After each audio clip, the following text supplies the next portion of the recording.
Bonjour à tous, merci d'être là. Je suis très heureuse de modérer ce débat parce que nous avons disons un sujet vraiment d'importance qui mobilise et qui est tout simplement trouver des fonds, trouver de l'argent, l'éternel problème des deux côtés de la Méditerranée. Et nous avons deux... Yes.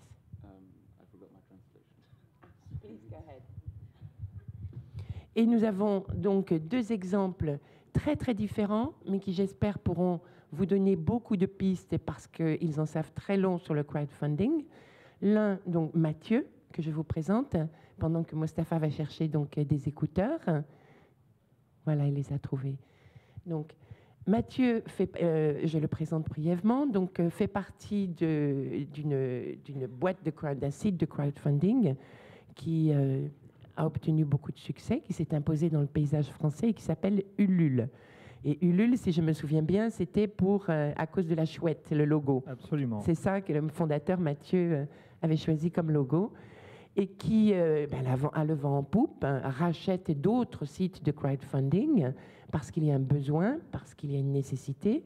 On sait bien que le crédit, les banques, pour toute nouvelle entreprise, c'est très difficile. On sait bien dans les conditions difficiles que nous connaissons actuellement, ou dans la presse, ou dans les médias, ou pour n'importe quel projet, l'accès à des fonds est vraiment difficile.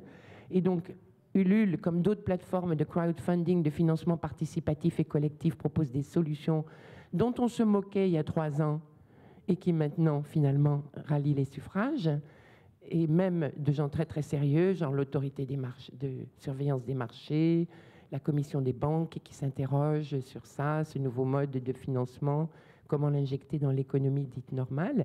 Et nous avons Mostafa, que beaucoup connaissent d'entre vous ont connu s'ils étaient là hier, parce qu'il a fait un exposé donc, sur Mossirin, le site, la collectivité dont il est un membre en Égypte, avec une vision absolument tout à fait différente, celle d'un pays toujours en révolution, avec une idée du crowdfunding extrêmement militante, et pourtant qui a marché, et il va nous expliquer pourquoi. Donc, commençons donc par Mathieu. Mathieu, vous pouvez nous raconter brièvement et l'histoire d'Ulule, et justement, dans le paysage français, en particulier médiatique, comment elle s'est inscrite et comment elle a aidé à la naissance, à la création ou au sauvetage de projets. Donc Ulule a été créé en 2010. On a un petit peu plus pas loin de 2 ans et demi d'existence. Pour vous donner juste quelques chiffres, aujourd'hui Ulule, c'est un peu plus de 7,5 millions d'euros qui ont été collectés sur 2300 projets financés. On est disponible en 6 langues, en anglais, en français, en allemand, en italien, en espagnol et en portugais. Parlez un peu lentement. On est aujourd'hui donc le leader en Europe sur le crowdfunding. On a une histoire qui est très liée aux médias, puisque moi, pour ma part, je suis journaliste de formation. J'ai notamment été responsable du numérique et rédacteur en chef du site de l'hebdomadaire Marianne en France. Et les 2 fondateurs du LUL sont eux aussi issus des médias et avaient fondé des sites relativement importants en France. Les médias en général ne sont pas forcément ce qu'on a eu en premier comme type de projet sur Ulule. Au départ, c'est beaucoup plus le monde culturel qui est venu financer les projets, la musique, la photographie, le cinéma, etc.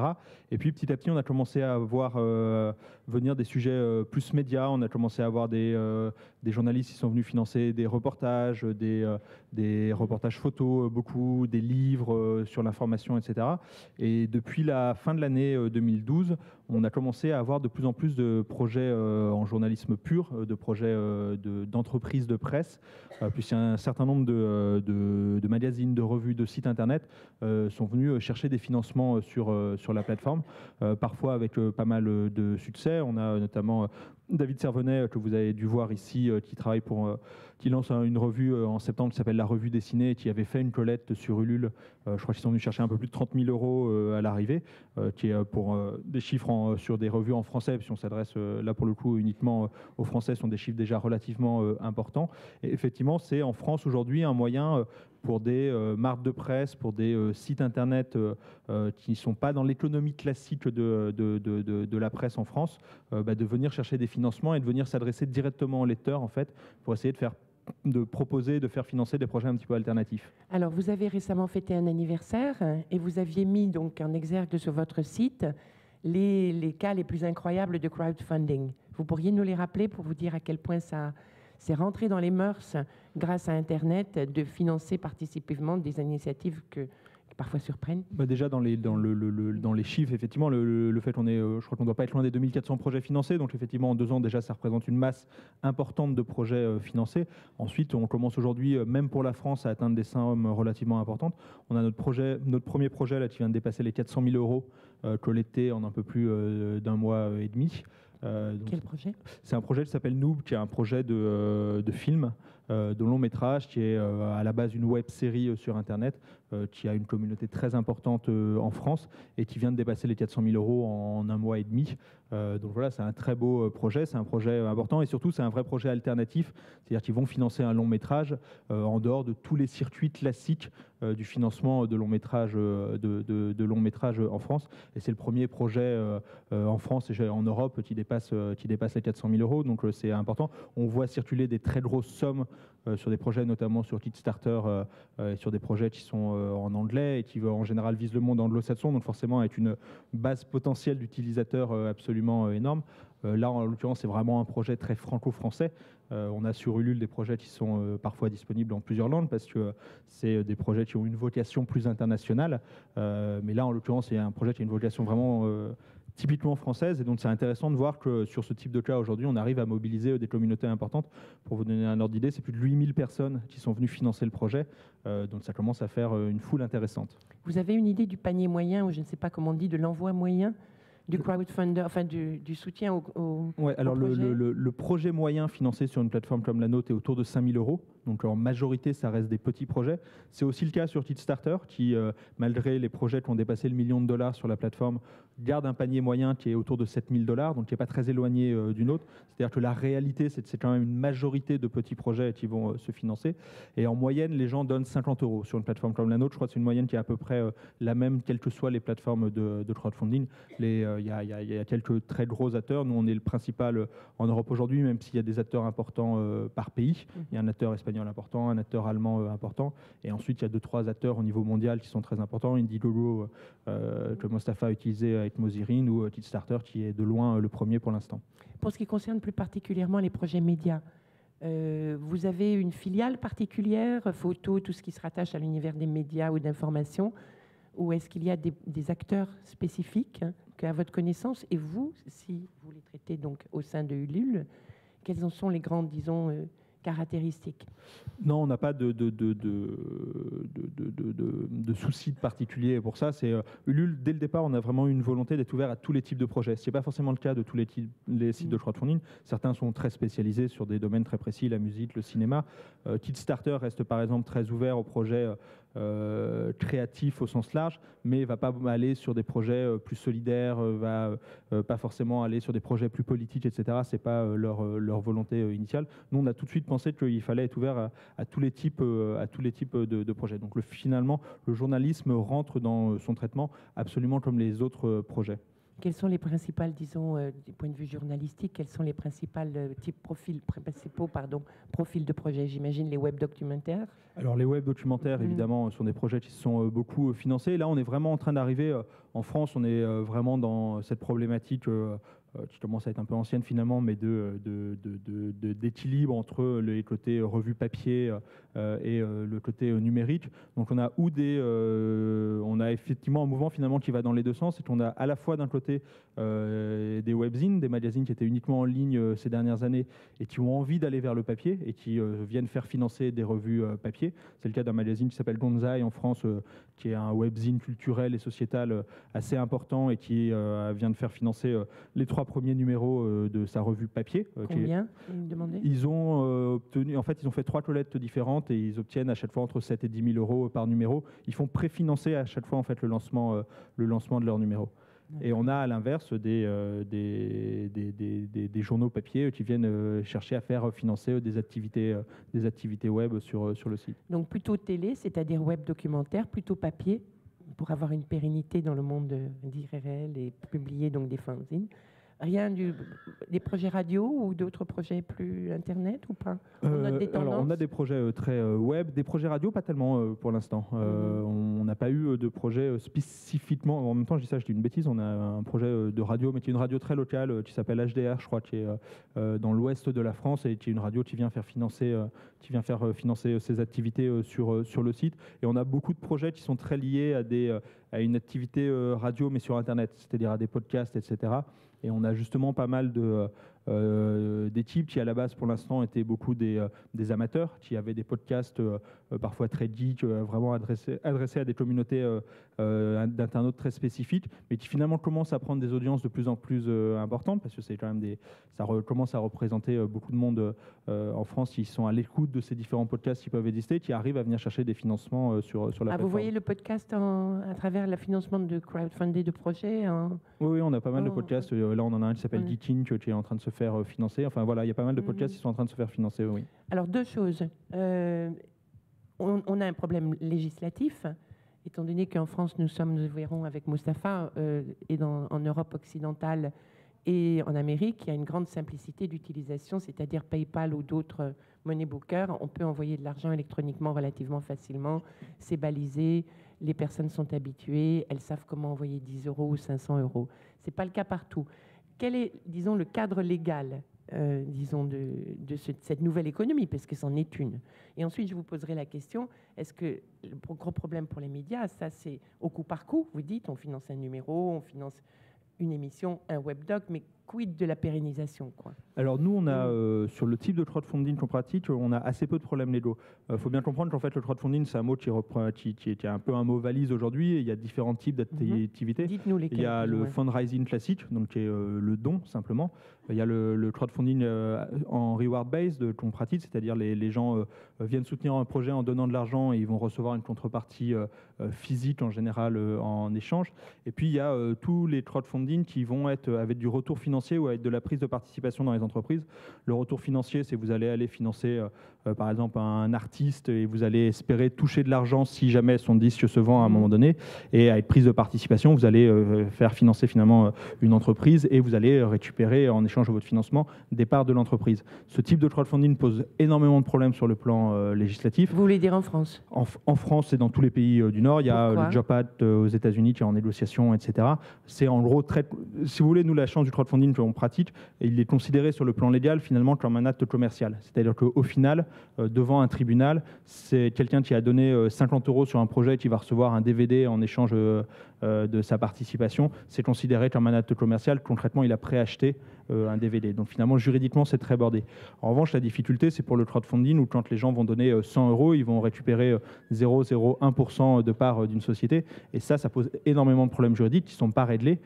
Et donc, notamment, par exemple, en France, vous ne pouvez pas avoir un crowdfunding de masse sur ce biais-là, puisque aujourd'hui, par exemple, c'est limité à 150 personnes qui peuvent participer à un projet en récupérant des parts d'une entreprise. Donc, ça limite forcément beaucoup la foule qui peut se réunir autour d'un projet. Et vous pensez que c'est en évolution, que devant la crise financière et bancaire, surtout du crédit que nous allons connaître, nous connaissons, est-ce qu'il va y avoir des aménagements? Est-ce que c'est une voie Nous, on pense le type de crowdfunding qu'on développe, nous, que fait Kickstarter, que fait Indiegogo, lui, a une progression énorme à venir dans les années qui viennent. Le crowdfunding avec prise de participation, potentiellement, tous les chiffres donnent quelque chose d'assez explosif, mais juridiquement, pour l'instant, c'est réglé nulle part. Et avant que ce soit réglé, c'est comme pour beaucoup de choses, il faut que les politiques s'en emparent, que ça les intéresse, qu'ils comprennent, et puis surtout qu'ils arrivent à légiférer à un moment donné. Aux États-Unis, c'est en train d'avancer. En France, il y a différents... le président en a parlé, Benoît Hamon qui est à l'industrie, je crois, Fleur Pellerin qui est au numérique, ont commencé aussi à aborder ces sujets. Mais bon, voilà, pour l'instant, ça reste des paroles et il n'y a pas grand-chose de concret qui a avancé. Donc voilà, on va voir dans les années à venir comment ça se passe. Mais le crowdfunding en lui-même, et notamment sur le principe du reward-based, oui, a un avenir assez fort devant lui. Voilà, ma dernière question, c'est justement, on sait qu'on peut financer un webdoc, on sait qu'on peut financer un film, un DVD, un jeu vidéo. On l'a fait, certains l'ont fait très brillamment en quelques heures. Le problème, c'est pérenniser quand vous avez un média, quand vous avez une radio, quand vous avez des salariés. Est-ce que vous pensez, vous réfléchissez ou les porteurs de projets vous soufflent des solutions, il y a des idées en ce moment sur ça? Il faut prendre les idées, elles vont venir en fait. Le magazine Bronzai, par exemple, c'est leur 3e collecte de suite et ils ont fait financer 3 numéros différents. Pour l'instant, ils passent par ce mode de souscription pour avancer, pour créer des abonnés, etc. Ils sont déjà une très communauté connus. qui s'agrandit surtout au fur et à mesure. C'est-à-dire que le crowdfunding est aussi un excellent moyen de communiquer sur votre projet, de le faire connaître, de créer ou d'animer une communauté si vous en avez déjà une. Donc voilà. Ensuite, on n'est pas un modèle économique pour le journalisme. On est une source de financement parmi d'autres. Mais on n'est clairement pas un modèle économique pour le journalisme. C'est-à-dire que les journaux demain ne vont pas se financer à 100% en crowdfunding, etc. Le crowdfunding fonctionne parce qu'il fonctionne en mode projet. On vient financer à un moment donné un projet. Et un projet, c'est quelque chose qui a un début, une fin. On vient financer un webdoc, on vient financer l'édition d'un magazine, etc. Mais on ne vient pas chercher un budget annuel, on ne vient pas chercher des frais de fonctionnement, etc. C'est plus compliqué. Puisqu'il y a 3 ans, on disait que le crowdfunding, mais pourquoi c'est fou, vous n'arriverez jamais à financer votre pourquoi pas, et finalement, ça s'est passé. Mostafa nous en parlera, parce que lui, effectivement, je pense que ça leur a permis, d'après ce qu'il disait hier, de financer 1 an d'activité. Peut-être qu'ils se reposeront la question de le refaire à un moment donné. Mais c'est aussi compliqué, finalement. Les gens vont réagir quand ils sentent une urgence. Ils vont réagir parce qu'il y a un projet et qu'il y a une tension dans le crowdfunding. Il y a un moment donné où vous avez une date limite pour atteindre une certaine somme. Et l'idée, c'est que si la somme n'est pas atteinte, le projet ne va pas forcément se réaliser. Ce qui me permet de vous demander un chiffre. Combien il y a de projets ratés? Alors chez nous, on a un taux de succès qui est de 62%, c'est-à-dire 62% des projets qui passent en ligne réussissent. La moyenne en général sur les autres sites est de 50%. Donc 50% de projets où avant la date limite, la somme n'a pas été réunie et donc on touche 0, c'est ça? Exactement, oui. Parce que le but du jeu, c'est d'avoir la totalité de la somme pour la toucher. Voilà, le pari, c'est que vous avez un certain nombre de jours pour atteindre la somme. C'est pas complètement vrai parce que sur Indiegogo, ils ont créé quelque chose d'un peu nouveau avec justement ce rapport à la somme qui est fluctuant. Donc même si vous n'atteignez pas la somme, vous avez quand même touché ce qui a été collecté entre-temps. Mais sur Kickstarter ou chez nous, par exemple, effectivement, vous avez une date de fin. Et si à la date de la fin de votre collecte, la somme n'est pas atteinte, l'opération est blanche, c'est-à-dire que les gens sont remboursés, la plateforme ne touche rien et le porteur de projet ne touche rien. Mais ça, nous, on pense que c'est quelque chose qui fait vraiment partie de la tension du crowdfunding, c'est qu'à un moment donné, c'est important qu'il y ait cette date de fin et cette espèce de course contre la montre, parce que c'est aussi ce qui fait que les gens se mobilisent et que les gens vont donner sur un projet à un moment donné, parce qu'il y a une urgence pour que la chose se fasse. D'accord, merci beaucoup. Mostafa, alors là, autre monde, et pourtant là aussi le crowdfunding, qui est un mot valise, comme dit Mathieu, dans un contexte bien particulier, avec des jeunes gens très militants, très doués tous, plein d'énergie, même après 2 ans de révolution, et qui va nous expliquer un peu l'histoire. Certains ont déjà vu sa présentation hier après-midi et donc savent un peu de quoi il s'agit, mais ça serait bien de voir aussi que le contexte est totalement différent, et aussi ça serait bien que je rappelle en introduction que le gros problème, le crowdfunding, depuis les révolutions, les printemps arabes, partout dans le monde, le crowdfunding est quelque chose qui fait rêver un peu partout, sauf peut-être en Asie où ça ne semble pas très légal, etc. Mais le gros problème, c'est que des instances de paiement électronique comme PayPal ont finalement très très peu de pays où il est possible d'envoyer de l'argent et de recevoir de l'argent. Par exemple, il est possible d'envoyer jusqu'à $2000 du Mali par PayPal, mais il n'est pas possible d'en recevoir. Voilà. Donc, il y a une liste aussi de problèmes bancaires qui fait que dans certains pays, c'est plutôt le mandacage, donc qui fait que c'est très difficile d'imaginer un projet comme Ulule, par exemple, dans certains pays, parce qu'il n'y aurait pas PayPal, il y aurait uniquement des mandats postaux, il n'y aurait pas l'habitude, il n'y aurait pas la pratique et la pénétration d'Internet. Et pourtant, on peut répondre que c'est des systèmes qui existent depuis longtemps à travers les tontines en Afrique, à travers la Walla, je crois que c'est dans le monde arabe, où l'on prête contre quelque chose, contre un bénéfice futur ou par solidarité. Finalement, c'est de la souscription populaire.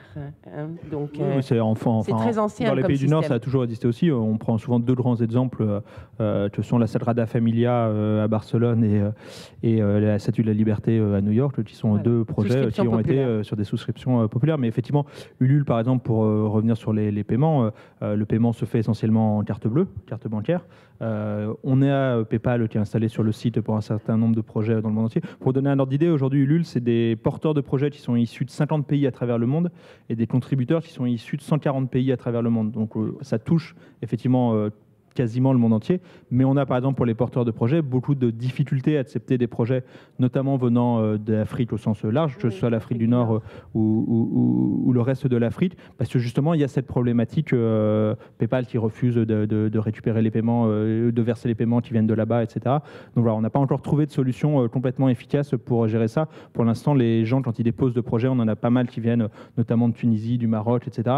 Les gens sont, ou de pays africains, type le Togo, on a beaucoup de projets togolais en ce moment, des choses comme ça. Les gens sont obligés de trouver quelqu'un qui a un compte en banque en Europe pour qu'on puisse en fait accepter les projets. Exactement. Voilà. Ou chez nous. Hein. Et bon, et Mustapha, lui, l'argent justement, il va vous dire pourquoi ce n'est pas un problème, mais il s'en méfie. Et malgré ça, ils ont réussi à financer donc pas mal de projets.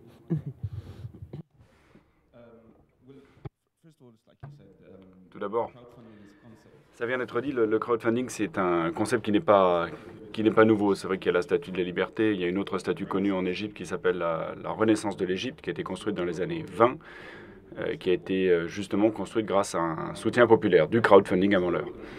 Et donc, jusqu'à maintenant, je dirais qu'il y a bien des manières dont les gens pouvaient donner un petit peu d'argent pour que quelqu'un puisse financer son projet. On a aussi Gamaya, ce qui est une idée, un réseau en dehors du réseau bancaire où il y a une vingtaine de personnes qui se réunissent pour rentrer dans un cycle où tous les mois, chacun va verser, disons, 10 livres et tous les mois, chacun va recevoir 1000 livres. Pas chacun, mais l'un d'entre eux va recevoir 1000 livres. Donc, ce que l'on voit maintenant, c'est qu'il y a des outils en ligne qui sont tout à fait idoines et qui permettent de développer la chose plus avant. Ensuite, nous, à Mousserine, ce que l'on fait, c'est qu'on glane les dons individuels. Qu'est-ce qu'est Mousserine et comment il s'est créé? Pour ceux qui n'étaient pas là hier. Mousserine, c'est un média collectif.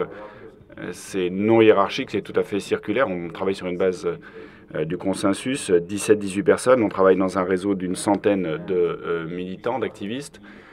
On a commencé au départ au lendemain de la révolution de 2011 parce qu'on s'est dit qu'il fallait qu'on conjugue nos efforts pour faire face à la propagande de l'État et des médias, des grands médias mainstream. Beaucoup d'activités, on publie des vidéos, on a des archives, on organise des ateliers.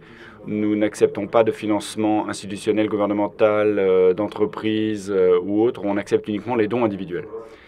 Et pour nous, le crowdfunding, c'est véritablement la solution naturelle pour obtenir du soutien. Parce que ce qu'il faut bien voir, c'est qu'on ne veut pas être influencé par d'autres organisations, gouvernementales ou non, et aussi on veut se distinguer des médias traditionnels, parce que la politique éditoriale d'un média traditionnel, ça vient de haut vers le bas, alors que là, nous, on a l'approche inverse. C'est ce que disait tout le monde hier. En fait, c'est le bureau éditorial qui dit aux journalistes de filmer ceci, cela, et pas ça. Donc nous, on ne travaille pas comme ça. On a une approche bottom-up, ascendante, et nous considérons qu'on fait partie d'une communauté qui se bat et cette communauté doit s'intéresser à nous et nous on doit s'intéresser à elle et c'est dans notre intérêt qu'elle continue à vivre. On considère également qu'il faut qu'on travaille ensemble, qu'on coopère avec des activistes partout dans le monde, les gens qui nous ont financés parce que quand on a lancé la campagne Indigo par exemple, il n'est pas possible pour les Égyptiens justement. Comment avez-vous lancé votre campagne de financement participatif pour vos projets? Comment ça s'est passé?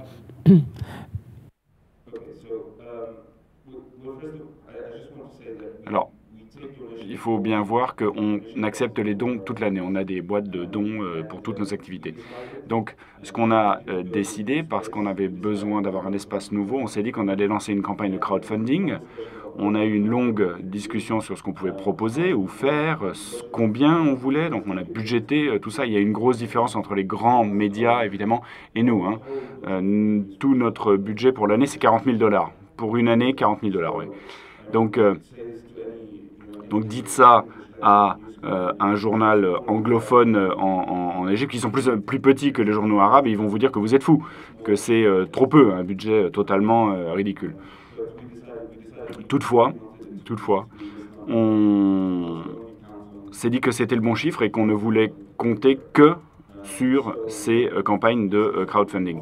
Donc, on s'est décidé qu'on ne pouvait pas proposer grand-chose à grand monde parce qu'on voulait simplement donner un avantage. On ne voulait pas donner avantage à ceux qui payaient par rapport à ceux qui ne payaient pas. On voulait aussi qu'il y a un devoir des gens d'aider de participer à ce type d'effort. Nous travaillons tous bénévolement, à l'exception de 2 d'entre nous, mais sinon tous les autres sont bénévoles.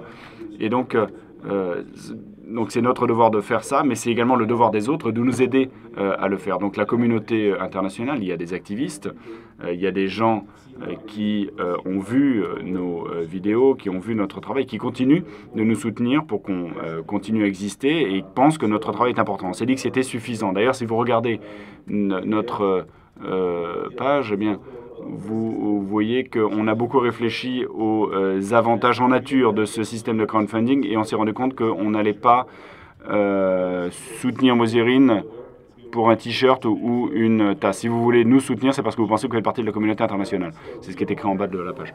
Donc, nous ne voulons pas davantage en nature. Nous pensons que Est-ce qu'on pourrait remonter l'écran, s'il vous plaît?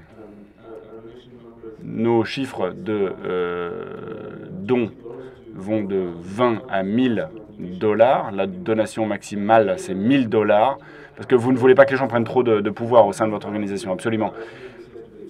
C'est ce que je disais hier. Si quelqu'un vous donne 10 000 $ du jour au lendemain et va vous dire ma fille veut faire des études de cinéma ou de vidéo, à ce moment-là, vous allez être gêné. Donc ça va vous mettre en porte-à-faux.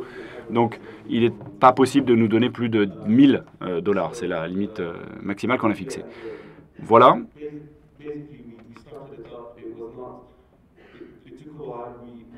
En fait, il nous a fallu un peu de temps. Au bout de quelques jours, on s'est rendu compte qu'il fallait qu'on fasse du push et donc on envoie des messages aux gens parce que si vous prenons les réalisateurs qui sont allés à des films de documentaires, etc. Donc on a travaillé dans ces réseaux-là, on a commencé à informer tout le monde sur Facebook et on s'est dit qu'il fallait impliquer les gens personnellement pour votre cause et ça c'était très important. En arabe on dit « Owaratu » que je ne sais pas traduire, dit l'orateur, et Waratu apparemment signifie faire de quelqu'un votre complice dans un crime. Ça veut dire qu'il faut que vous soyez impliqué personnellement dans ce pourquoi vous vous battez. Et donc au bout de 10-15 jours, on s'est rendu compte qu'il fallait impliquer autant de gens que possible. Des gens qui s'intéressaient à l'Égypte, des gens qui pour autant n'étaient pas dans la même barque que nous, donc il fallait qu'on les fasse monter à bord, si vous voulez. Et on connaissait un réalisateur qui connaissait un groupe qui avait fait du crowdfunding, justement, et il nous a présenté Pirate Bay et un site torrent. Et Pirate Bay, ensuite, a placé son soutien ou a demandé du soutien sur notre site. Et alors, je ne sais pas si vous le savez, mais en fait, c'est le plus grand distributeur au monde qui dispose de tous les films, toute la musique, 5 millions de visites par jour. Donc, immédiatement, pendant 24 heures, ça nous a permis de largement dépasser nos besoins de financement. Et ça a été très, très vite et nous sommes passés dans une sphère tout à fait différente, dans un autre monde. Et les gens, ensuite, sont venus chez nous et ont commencé à verser... Normal. Et j'imagine que la plupart de vos contributeurs étaient à l'étranger puisqu'ils pouvaient envoyer de l'argent électroniquement.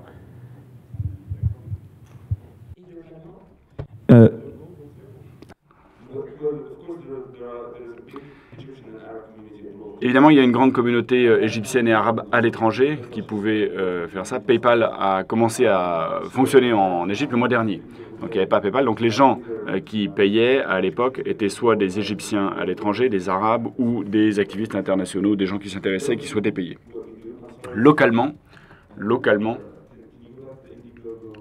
est-ce que vous pouvez revenir à la page Indigo et descendre?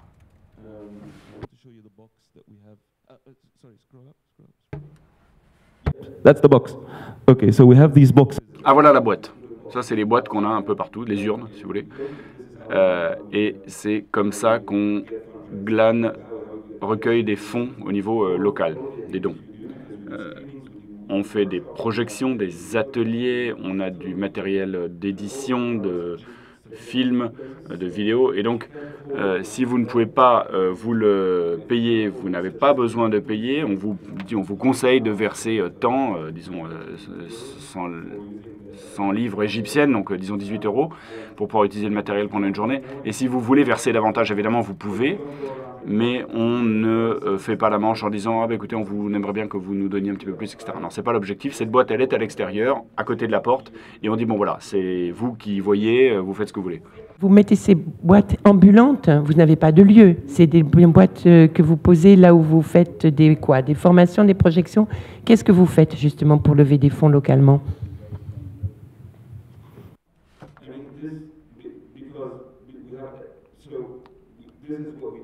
Alors voilà ce qu'on fait justement pour lever des fonds au niveau local.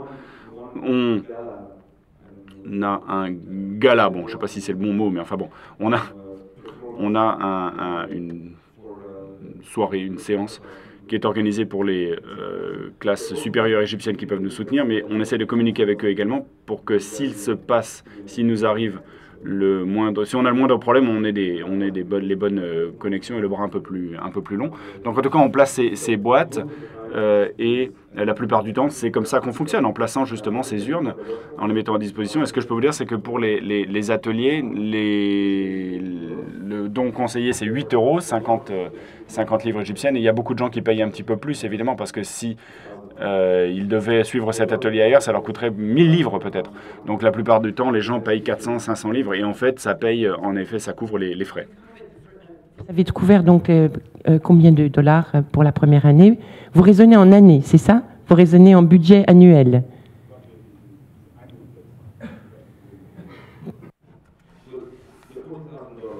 Oui, alors c'est 40 000 $, c'est notre budget annuel. On a levé environ 20 000 $ par ailleurs. Donc la première année, on comptait pas parce qu'il n'y avait pas d'argent. On faisait notre boulot de toute façon. Donc si quelqu'un nous donnait un espace et ensuite on le payait pour cet espace à partir des fonds qu'on avait levés. Donc quelqu'un nous a mis un bureau à disposition et quelqu'un a donné son IMAX, un peu d'équipement et nous avons commencé à travailler au Caire avec les autres médias et il y a pas mal d'autres médias qui nous ont aidés pour acheter des caméras et donc Indie Media par contre est un petit peu tombé en désuétude maintenant, mais enfin bon, peu importe. En tout cas, il y a 5 caméras qui sont qui proviennent de Indie Media justement.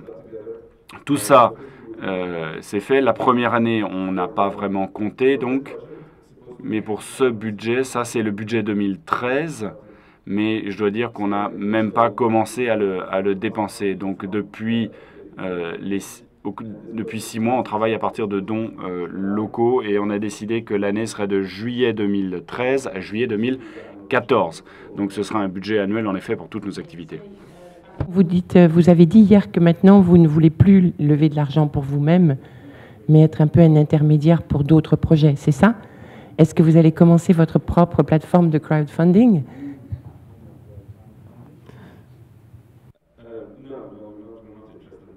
Non, absolument pas. Absolument pas. On vient de recevoir une offre de Mathieu qui a dit qu'il allait nous mettre sur sa page pendant une semaine. Mais bon, non, c'est... Je plaisante. Mais en tout cas, l'idée, c'est que maintenant qu'on est bien placé et qu'on veut continuer à travailler sur cette base de bénévolat, on ne veut pas répéter cet effort tous les ans. Ensuite, en juillet 2014, dire de nouveau, voilà, on veut refaire ça, on veut commencer à renvoyer les mêmes messages aux gens, etc. Non.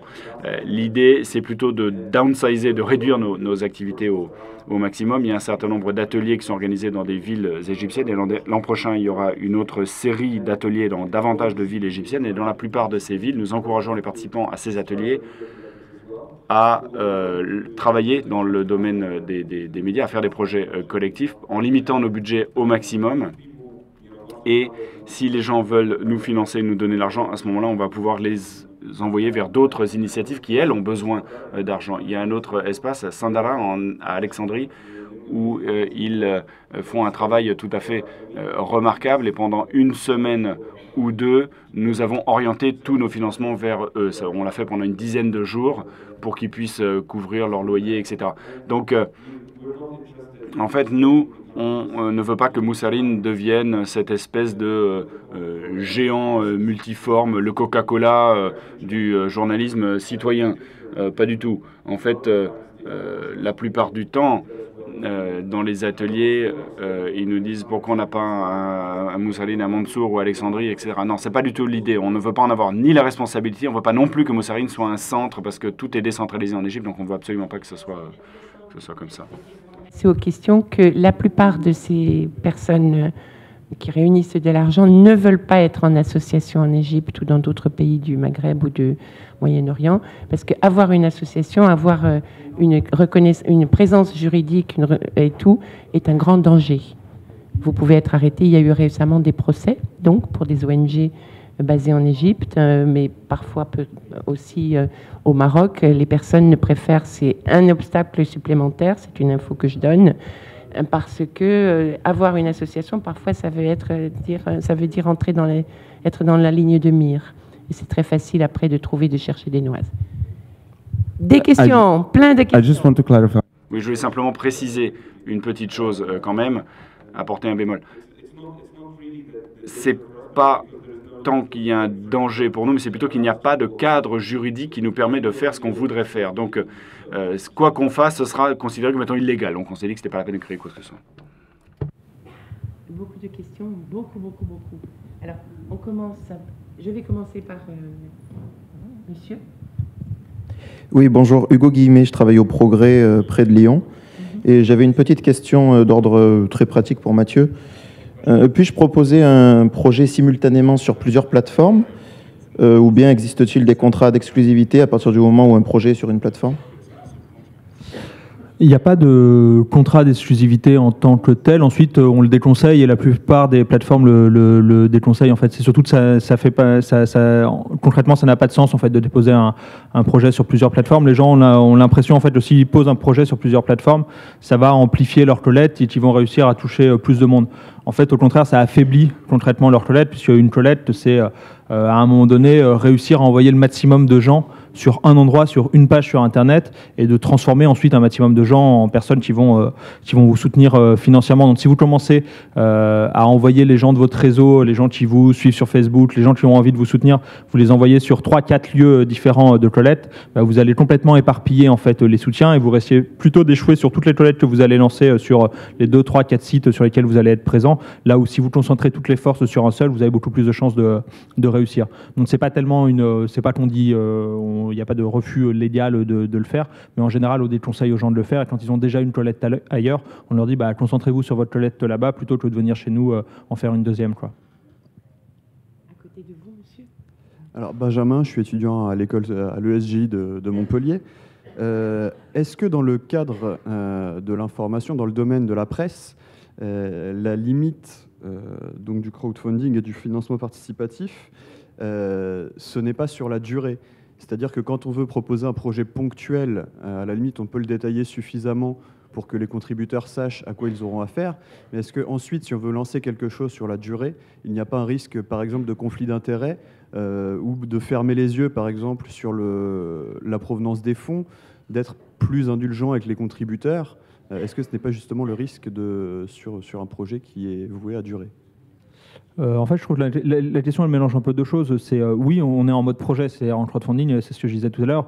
C'est plus facile de venir financer quelque chose de ponctuel que de financer un budget annuel ou de revenir ou des salaires, etc. C'est effectivement pas évident. Ensuite, sur le conflit d'intérêts, on est sur du financement par la foule. Donc, même si à un moment donné, il peut y avoir sur certaines collectes, des marques, des sociétés qui vont entrer et donner des fonds. À l'arrivée, c'est pas la majorité, donc les fonds sont très ventilés. Au contraire, ça vient finalement directement des lecteurs, de la même façon que de la vente au numéro ou que de l'abonnement. Donc sur le type de conflit d'intérêts, en tout cas en France, sur la plupart des collectes qu'on a, c'est pas forcément le cas. Peut-être que pour Mostafa, sur Mozirin, la question s'est posée de manière un petit peu différente sur le fait d'avoir des fonds qui viennent d'institutions ou d'entreprises, etc. Parce qu'effectivement, je pense que la relation à l'institutionnel ou aux entreprises, etc., est peut-être plus compliquée pour eux qu'il ne l'est pour les médias français.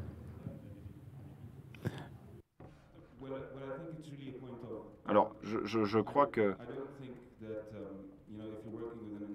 si vous travaillez avec une institution ou que vous faites du financement et que vous, en tant que journaliste, vous êtes distant de vos supérieurs hiérarchiques, ça change grand-chose. Il y a tellement de cas de journalisme dans l'industrie du tabac, par exemple, toute cette histoire de gens qui ont révélé tous ces scandales dans l'industrie du tabac, c'est la même chose. Donc, finalement, je pense qu'il faut être tout à fait honnête et savoir quelle est votre communauté, qui a un intérêt, qui peut tirer parti de ce que vous faites et sur qui vous pouvez compter, parce que c'est sur eux qu'il faut tabler, et c'est pour eux que votre média doit jouer un rôle. Et je ne crois pas que ce soit forcément une mauvaise chose d'être proche de la communauté qui vous soutient, dans la mesure, évidemment, où ce ne sont pas deux personnes qui payent tout. La situation idéale pour Moussarin, c'est ce que je dis toujours, c'est d'avoir 1 million de personnes qui payent 50 cents, tout simplement. C'est ça la situation idéale, parce qu'à ce moment-là, évidemment, vous avez un lectorat très large et vous savez qu'il y a beaucoup de gens qui s'intéressent à ce que vous faites et que vos travaux bénéficient à ces gens-là.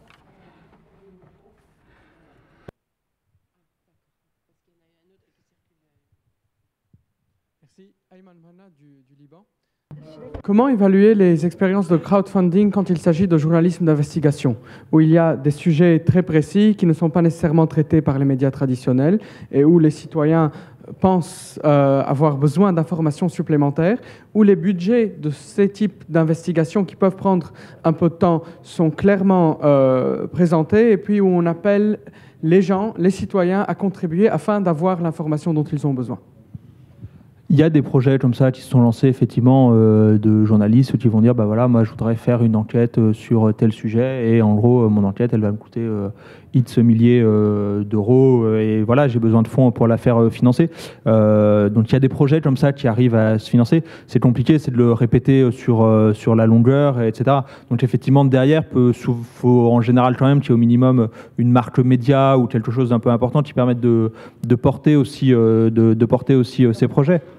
Marque média, c'est-à-dire sponsorisé par... Non, quand je dis marque média, c'est Mediapart, Rue 89, Le Figaro, je cite des médias français, mais voilà, qu'il y a à un moment donné un média qui aussi puisse se faire l'écho derrière de ces reportages, parce que finalement, c'est deux choses. Nous, on est là pour on va aider à apporter du financement. Donc si demain, un journaliste qui est présent ici dit, bah voilà, moi je veux faire une enquête sur tel sujet, qui vient sur une plateforme comme la nôtre chercher de l'argent, qui trouve l'argent, et ça lui permet d'avancer, d'avoir les moyens de faire son enquête, de travailler pendant plusieurs semaines, plusieurs mois dessus, etc. C'est une première chose. Il y a une communauté autour qui aura donné de l'argent et qui va attendre l'enquête. Mais ça ne donne pas derrière forcément ce qui est le plus important, c'est-à-dire la visibilité de son travail. Et la visibilité de son travail, c'est une autre étape, et ça passe aussi quand même encore aujourd'hui, où il y a vraiment une communauté qui est très très importante et qui va réussir à porter l'enquête et à la diffuser sur les réseaux sociaux, etc.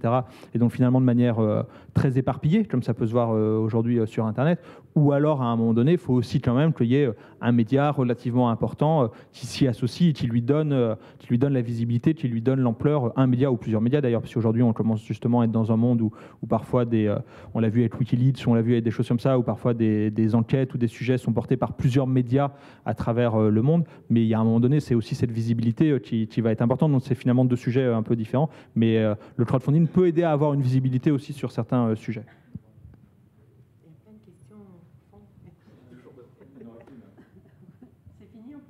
Une. Ok. Bonjour, j'ai une question pour les deux intervenants. En fait, y a-t-il vraiment des critères de sélection des sources qui veulent financer un projet? Et comment est-ce que ces sources ont-elles le droit d'intervenir sur le contenu? Et ce dernier temps, on a vu la prolifération des réseaux de blanchiment d'argent. Comment les éviter? Merci. Alors, chez nous, c'est pas forcément pareil chez tout le monde. Nous, on est ouvert, on est assez large. On est ouvert aux particuliers, aux associations, aux entreprises qui peuvent déposer des projets sur la plateforme. Nous, on va faire un certain nombre de vérifications. Ça demande d'avoir un compte bancaire, une carte d'identité. Si c'est une association, on va avoir besoin des statuts de l'association. Enfin, en France, il faut avoir déposé l'association, etc. Donc, ça permet de faire toutes ces vérifications. Sur la provenance des fonds, on va avoir des alertes s'il y a des fonds très importants qui arrivent sur un projet à un moment donné. Très honnêtement, pour l'instant, c'est plutôt assez rare. Je crois que le record de fonds donnés par une personne sur Ulule, c'est 6 000 euros. Donc voilà, mais dans ces cas-là, on va faire des vérifications effectivement sur qui est la personne et d'où proviennent les fonds.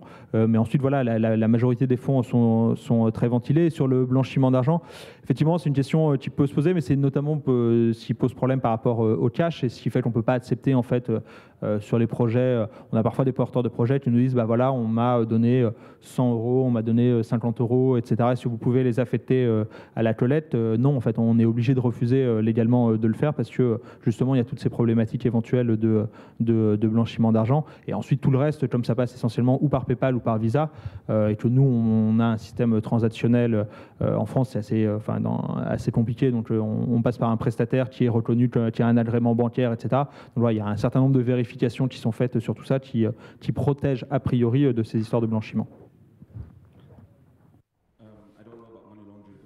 Bon, sur le blanchiment d'argent, je ne sais pas, mais en termes d'influence, en tout cas, nous, on accepte uniquement l'argent de particuliers.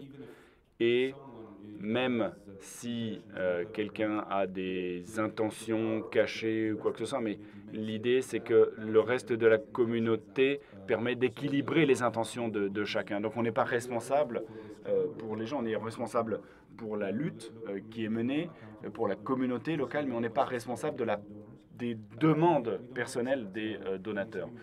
Donc, nous n'acceptons pas de dons provenant d'institutions ou d'organisations ou d'entreprises, comme je le disais tout à l'heure, parce que on ne veut surtout pas que ce soit le cas.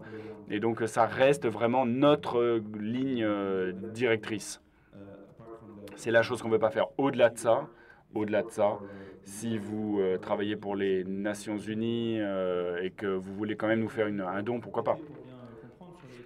Comme nous, le porteur de projet, même s'il y a des milliers de gens qui lui donnent de l'argent, reste entièrement maître de son projet et des droits qui sont liés à son projet.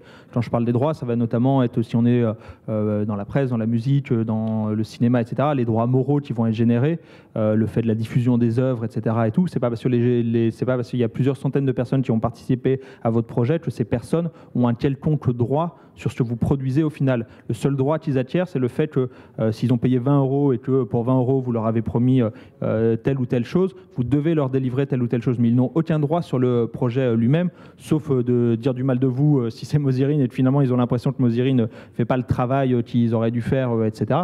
Mais bon, ça c'est, je pense, la relation qu'on a tous en tant que journalistes. Enfin voilà, c'est à un moment donné, les gens attendent de nous quelque chose, mais il n'y a pas de prise de droit du tout sur le projet lui-même. Donc derrière, voilà, c'est quel que soit le nombre de contributeurs que vous ayez, quelles que soient les sommes qui ont été données, vous faites ce que vous voulez derrière concrètement, sauf que vous devez répondre en gros au projet que vous leur avez promis, quoi.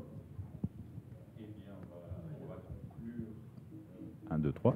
On va conclure là-dessus en vous remerciant et je précise comme à chaque fois, il reste sans doute des questions parce que le sujet est intéressant, passionnant pour beaucoup d'entre vous et que la discussion va pouvoir se poursuivre pendant la pause et au-delà et c'est l'une des richesses de ces rencontres 4M, c'est qu'on peut aussi parler et échanger en dehors des temps spécifiquement prévus pour présenter les projets dans les débats. En tout cas, merci parce que c'était riche, c'était intéressant, ça ouvre des perspectives.